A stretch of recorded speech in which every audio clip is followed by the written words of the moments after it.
What is up, everybody? My name is Mike. I am the American Analyst, and today we are going to be talking about what just happened in Iowa. Going to be breaking it down. I'm personally blown away by some of the stuff that has come out. Let's get into the madness. If you like what I do, subscribe to me here on YouTube and follow me on Twitter. Thank you very much, and let's get into it.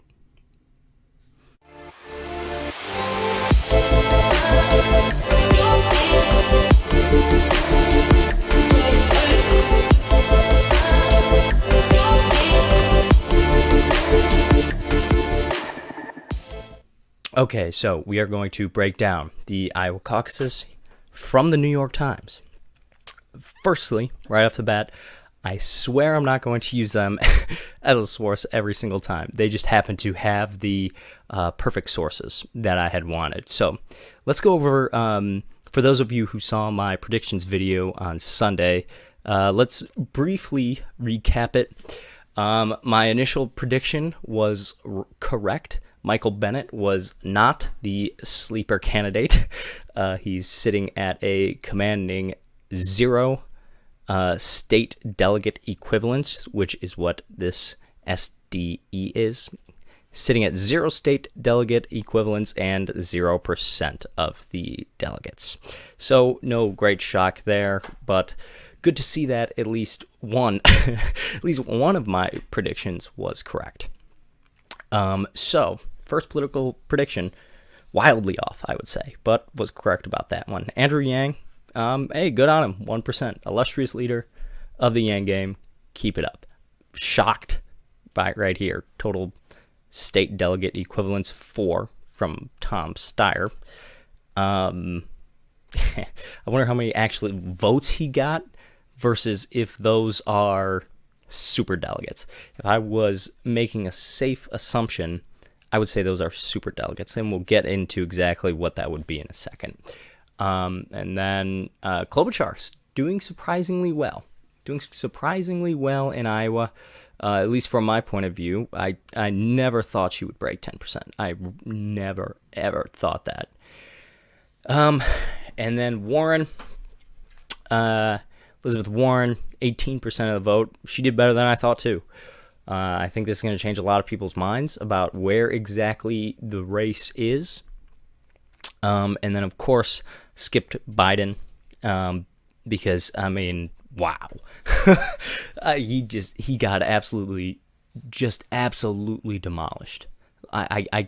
It's hard to understate the significance of this for his campaign, or maybe I should say how significant it would have been for his campaign. 15.6%. If you remember, he was projected to get 23% of the vote, and an 8-point drop between predictions and what actually happened. A little reminiscent of 2016 there. But yeah, Biden just got smacked, and I think it's for the reasons that I initially said. I don't think the guy's all there. He makes a lot of gaffes. I don't think he has a chance. Even he kind of got a bit of a reprieve here with the craziness that happened on the Democratic side. And then, which I'll get into in just 1 second. Let me finish this real quick here. So again, then we got Bernie, 25%. It is important to note, this is 25% of the state delegate equivalence. This is not 25% of the vote. That is a very important distinction, particularly among fans of Bernie Sanders. I should be upfront. I am not. I'm not a fan of Bernie Sanders. I don't know what there would be that could make me become a fan of Bernie Sanders. The only thing I do like about him is that he's not one of the elitist Democrats. That's the only thing that I like about him, and I think that's the only thing that that a lot of people like about him, is that he's a populist candidate. I think that's what a lot of people like about him, and they're willing to overlook some of his other policies. They're going past the socialism aspect of Bernie because they want to vote for a populist. I think that's a mistake. However, I don't need to go too far into Bernie and my thoughts on Bernie. I could save that for later, but that's the gist of it. But I will say it's clear that the Democrats are cheating again. They just are. And we'll see that. They're just cheating. And then finally, my biggest, or perhaps tied with Biden, my biggest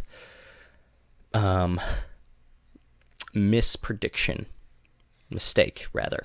My biggest mistake from my prediction video, Pete Buttigieg killed it. I mean, there's no other way to get around it. This guy absolutely killed it. He did very good in the total vote, and he's winning in the state delegate equivalents. I mean, hey, good on him. I think Pete's, I've said it, I said it before, he's boring. He's super boring. I don't think he can beat Trump, but he did a lot better than I thought, so maybe he'll continue to surprise me. I mean, I'm certainly going to be taking a second look at him in the future, but hey, we'll see. And the thing is, he got the worst deal out of everybody here, because all of the candidates, which was the funniest part of the night, all of these 5 right here, from Klobuchar up to Buttigieg, they all did victory speeches last night. It was absolutely classic. At one point, I think it was Biden and Warren, but it was Warren and one other person who were doing one at the same time. And I saw the TV, it was literally split down the middle, and they had them both up doing their quote-unquote victory speech at the exact same time.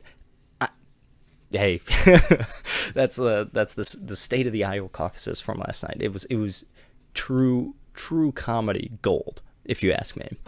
But he got the worst end of the deal, because he should have won, and he should have been the only person that was allowed to, well, quote unquote, allowed to make that speech.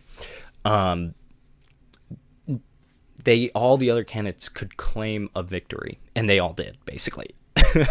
All the other candidates could claim a victory because the results weren't in. It's still, even now, not all the results are in. This particular one, I believe it is, 62%. 62% reporting, and we're a day out. We're a full 24 hours past when the polling stopped, or at least when we had a declared winner from last year, and it's just absolute madness. So, and that brings me to this next thing here. So this is a tweet from one Shuan Het, who's a fellow YouTuber, which I can say now because I'm on YouTube. So this is very important here. This is what I wanted to highlight earlier. So we got Bernie with 1,800 votes, Mayor Pete with 1,500 votes, and then Warren 1,600. But then you can see the state delegate equivalent, which is that term that we saw earlier. And that's where Mayor Pete takes the lead. So he's getting the quote-unquote super delegates, which I saw it. I read in an article while I was trying to think of what I wanted to talk about, that these super delegates, the quote was, the embodiment of the institution of the Democratic Party. That was the quote. And that particularly stuck out to me, which I think is very, very true.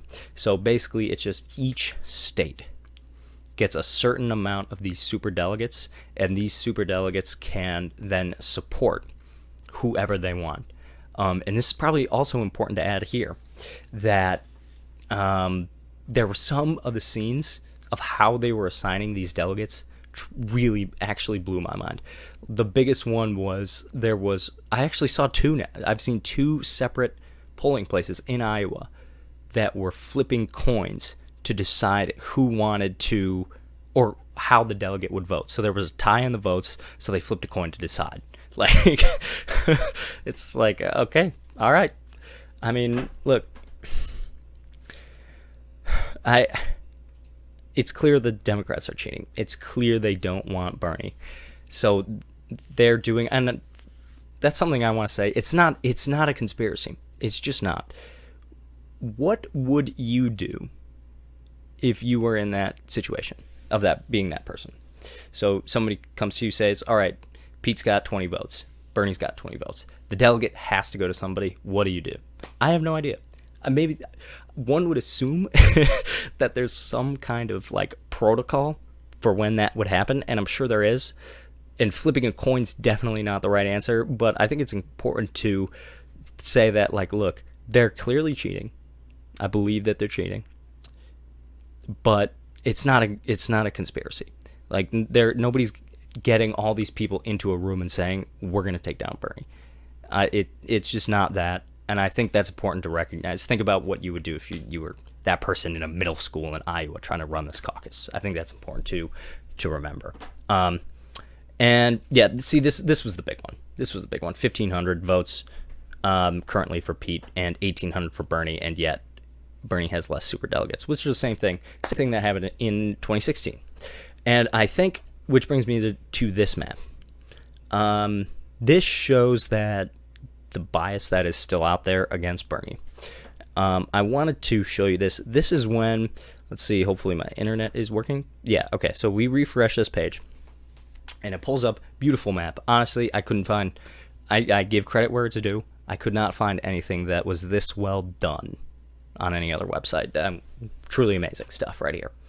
I didn't mean for that to sound sarcastic. So, but here's how they do it. Here's a little bit of sleight of hand, in my opinion, on the part of the New York Times. So we have state delegate equivalents, and you got Buttigieg right here, up in first. However, you have to look right here, especially if you have bad eyes. You may not even be able to see this.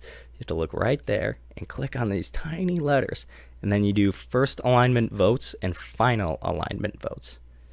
I really don't care about first alignment votes. So, bam, we go there. All of a sudden, Bernie pops up on top. So, that's how they count it. If that's how they count it, that's how they count it. By state delegate equivalent, I mean. Nothing you can do. I just found that very interesting, that they do have the numbers. And Bernie is winning. Bernie's winning when it comes to a vote. And it's important to keep in mind, this is the party that has said, we want to get rid of the Electoral College. Just keep that in mind. When they're talking about delegates and super delegates, and no, it's all fine, don't worry about it. This is the same party that says we don't want the Electoral College. All right, okay, don't worry about it. It'll be fine. So this brings me to my last segment, which I would say that very organized, as you can tell. Which brings me to the Pete the Cheat, I guess, meme / hashtag.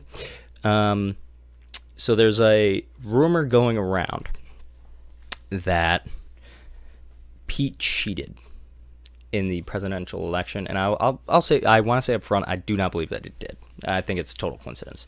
So there's this company called Shadow, that they were the ones who designed this app that went so badly wrong. Perhaps I should have said first, the main problem with yesterday was that there was an app that was supposed to report all of these results, and it completely failed. It totally failed. I think that, I guess it wasn't a total failure. I think, from what I have heard, it reported the first round of results, but not the final, or something along those lines. It was a failure. A total failure, no, but it was. So, but this company Shadow designed it, and people are saying that Pete cheated because he obviously did way better than expected, and he also, in addition to both Iowa and Nevada paying for this service from the company Shadow, he also did Mayor Pete. He paid $40,000 to this Shadow company. It's literally called Shadow. It's crazy, and I just wanted to pop over to this website really quick for my last point. It certainly could be something worth delving into. This is their website. They have an apology right up front. They've already got it here. We are and this would be this could be a video for this weekend. maybe I can delve a bit more into the history of what this company is, because it's strangely aligned with the Democratic Party. It's kind of weird. They have their apology right up front, which is appropriate. There's nothing strange about that. But we are committed to improving and evolving to support the Democratic Party's goals of modernizing its election process. It's just a little bit strange for me. First off, I had to look this up. .io. This is a unique domain name for the Indian Ocean. That's what IO means, Indian Ocean. But it's also widely used by tech companies, so you may have seen that before. But I found that interesting. And again, it's important to reemphasize what I said earlier. I'm not getting conspiratorial. Like, I don't think this happened at all with Pete. I don't think the Democratic Party, I do think they're cheating at Bernie, but it's not like a giant conspiracy. I just think they don't like him. They think he's going to lose. But this is it. You would think a corporation would be more concerned about making money, and I don't mean that in a negative way, just in the literal sense. You'd think they would be more concerned with making money and growing their business than actually, as they say, building political power for the progressive movement. I saw that and I was like, this is a little bit strange. So, maybe there's nothing here. Like I said, I don't have anything more than this seems strange, whatever this company is. So maybe I'll do a bit of a longer video this weekend, see if I can look up some more information on it, and go from there. About Shadow. Okay. Thank you all for joining me.